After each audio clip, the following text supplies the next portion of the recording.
जैसा कि हमने कहा था कि सेम डाटा से हम लोग आगे भी सारे ग्राफ निकालते हैं। Now we have to draw cumulative frequency percentage curve which is also known as ओगीव।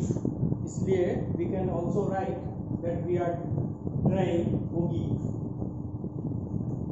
बना है। हालांकि ये हम लोगों ने ये वाई एक्सिस को पे हम लोग लेंगे क्यूमुलेटिव फ्रीक्वेंसी परसेंटेज इसलिए लिखा है, लेकिन क्यूमुलेटिव फ्रीक्वेंसी परसेंटेज कर्व को दूसरा जो इम्पोर्टेंट नाम है ओगीव उससे भी जानते हैं।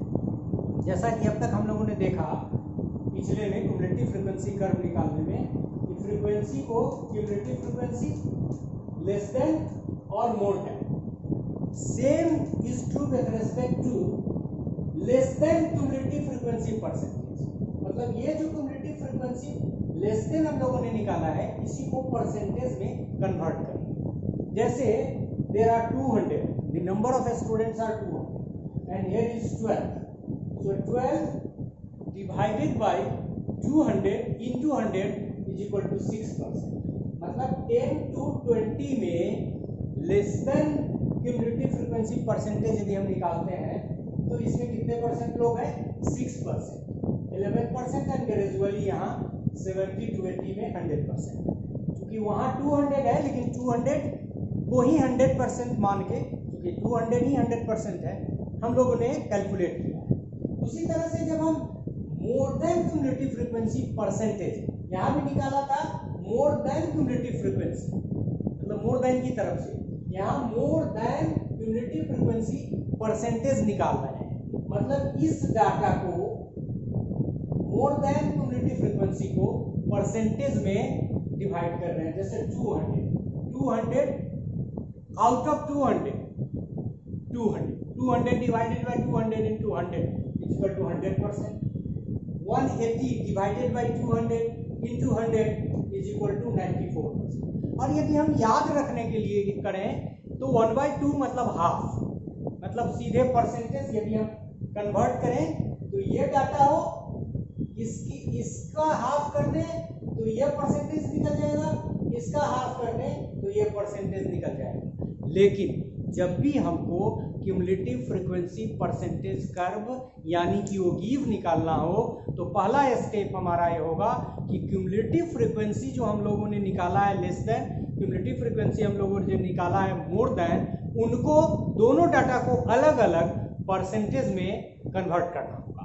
और अब हमारा जो क्यूमुलेटिव फ्रीक्वेंसी परसेंटेज कर्व बनेगा which is also known as ogive from less than and from more than, so it will start from 6% and into 100% from this part for cumulative frequency percentage curve starting from less than cumulative frequency percentage, and from this part it will start from right hand and it will go as 100%, 94%, 89% and here 9%.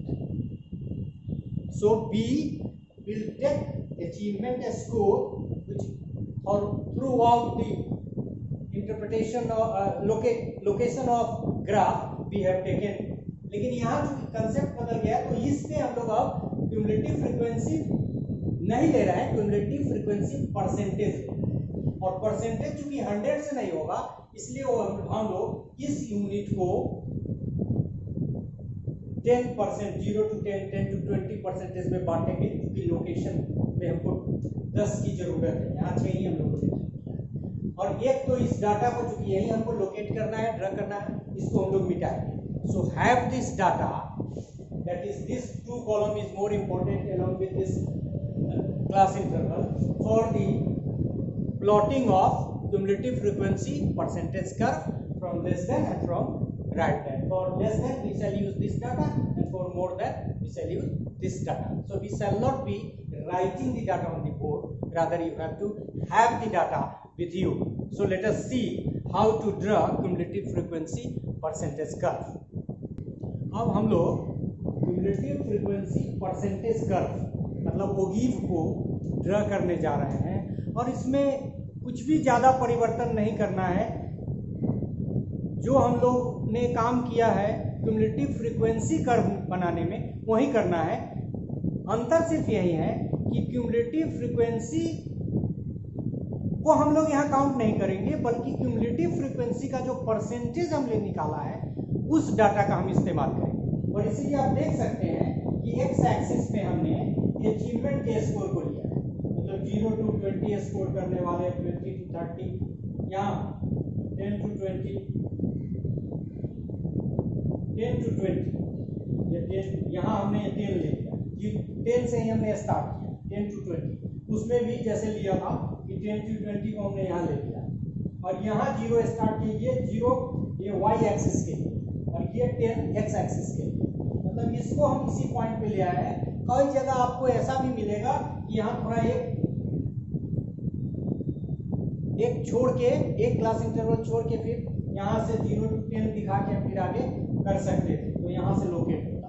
हम लोग चूंकि यहीं से ले रहे हैं, दोनों मिल जाए, इसलिए शिफ्ट नहीं किया हमने ये एक्सिस को, इसी पे हम लोग, क्योंकि 10 से हम लोग का स्टार्ट हो रहा है, तो 10 को 0 मान के हम लोगों ने उसको स्टार्ट कर दिया।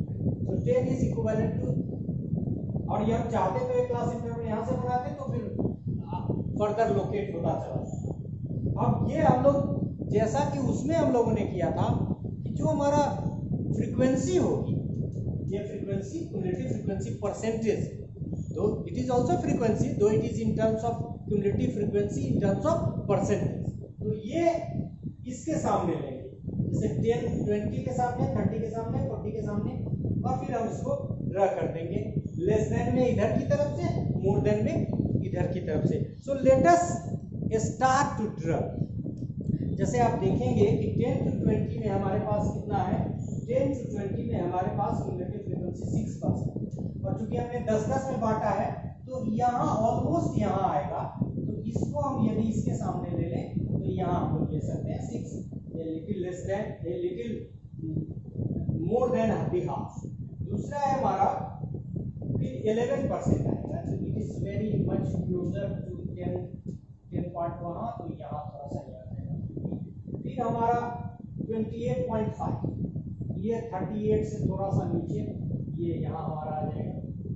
फिर है 56%, मतलब ये it is in between, almost in between 15 and 60, 55 से थोड़ा सा अधिक, तो ये हमारा, ये इसके 50 के साथ, और फिर हमारा है क्लास इंटरवल हमारा जो आगे बढ़ता चला गया 56, ये फिर 50 to 60 वाले क्लास इंटरवल में 78.5, 50 to 60 वाले में 78.70 यहाँ है, 80 यहाँ है, 80 से थोड़ा नीचे तो यहाँ, फिर हमारा 91% 60 to 70, ये यहाँ आएगा 91, इट इज मोर देन 90, यहाँ से यदि हम ये करें यहाँ थोड़ा सा ऊपर 70 के सामने ले तो यहाँ, और फिर 70 to 80 में ये हमारा कहाँ आएगा 100, तो 100 यहाँ आ जाए,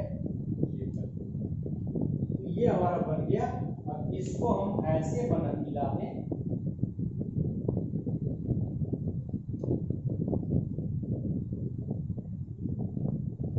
ये हमारा बन गया cumulative frequency percentage curve, which is also known as OQ, मतलब less than cumulative frequency percentage से हम लोगों ने OQ निकाला।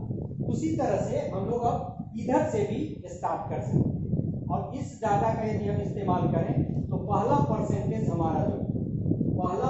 हमारा कहाँ से स्टार्ट हो रहा है, 9% से, और 9% से हो रहा है, तो हम लोग 80 से स्टार्ट करेंगे, तो इसको कहाँ लोकेट करेंगे, ये गैप हम लोगों ने लिया नहीं, ओरिजिन को सिर्फ किया नहीं है, तो हम लोग 70 के ऊपर लेंगे, यहाँ से स्टार्ट 70 के ऊपर कितना लेना पड़ेगा हमको, 9 is a little less than ये, तो यहाँ हम लोग ये यहाँ से थोड़ा नीचे, और फिर दूसरा आपका दूसरे स्कोर में हम लोग लेंगे, तो वो कितना हो जाएगा 21.5%, 21.5% यहाँ चला जाएगा, ये यहाँ इधर घूमने में आसान होता चला जाएगा। फिर है आपका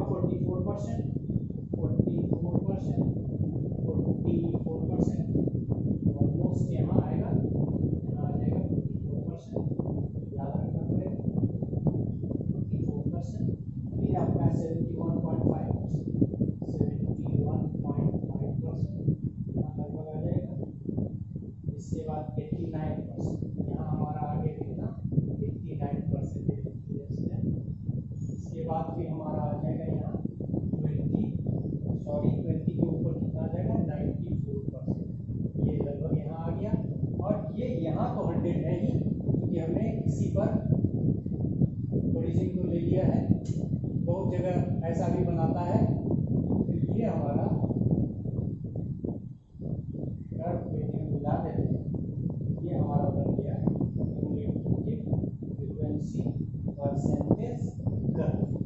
लेस देन ये आपका हो गया मोर देन, और ये आपका हो गया लेस देन। हालांकि बोर्ड पे हम लोग बनाते हैं तो थोड़ा शिफ्ट करेगा। यदि हम इसी को ग्राफ पे प्लॉट करें एग्जैक्ट फिगर होगा। यदि आप, हमने कहा भी कि हम लोग का रिफ्लेक्स थोड़ा कमजोर है तो हम लोग को पॉइंट लोकेट करने में एरर ज़्यादा हो सकता है, ये सभी आप लोग जानते हैं। तो ये एरर जो होगा यदि दिख रहा होगा तो ये मेथोलॉजी की कमी से नहीं है, ये थोड़ा रिफ्लेक्स की कमजोरी से हो सकता है कि थोड़ा सा पॉइंट इधर उधर हो, कि सामने लोकेट करने में गर्दन और ये सब की जरूरत पड़ती है। तो इसमें देखिए, तो ये देखिए कि आपने मतलब जिस तरह से क्यूमुलेटिव फ्रीक्वेंसी कर्व निकाले उसी तरह से क्यूमुलेटिव फ्रीक्वेंसी परसेंटेज कर्व या वो गिव निकाला लेस देन डाटा के लिए और मोर देन डाटा से। तो आपने देखा कि ग्राफिकल रिप्रेजेंटेशन ऑफ डाटा में पहले हम लोगों ने अनग्रुप डाटा से 4 तरह के ग्राफ को निकाला, और आज हम लोगों ने ग्रुप्ड डाटा से 4 तरह के ग्राफ को निकालना सीखा, जिसमें आपने देखा कि रेक्टेंगल की तरह आपका बनता है हिस्टोग्राम, और फिर बाकी 3 जो हम लोगों ने बनाए वो लाइन ग्राफ जो शुरू में हम लोगों ने बनाया था उसी की तरह बनता है, चाहे वो हमारा फ्रीक्वेंसी कर्व हो या फिर क्यूमुलेटिव फ्रीक्वेंसी कर्व हो या क्यूमुलेटिव फ्रीक्वेंसी परसेंटेज कर्व हो, जिसको गिब्सन के नाम से जानते हैं। So this is all about the graphical representation of data. Thank you.